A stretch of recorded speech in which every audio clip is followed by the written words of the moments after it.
বিয়ের আগে কমপক্ষে একটা হালাল ইকোনমিক সোর্স তৈরি করেন, না হলে আপনার গায়রত ব্যক্তিত্ব কমে যাবে। যখন পুরুষদেরকে কারো কাছে হাত পাততে হয় তখন তাদের ব্যক্তিত্ব কমে যায়।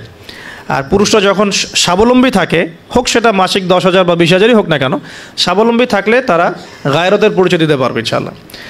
কারণ একটা কথা আছে যে ডলার টক্স, মানে ডলার বা টাকা, মানি টক্স, মানে কথা বলে আর কি।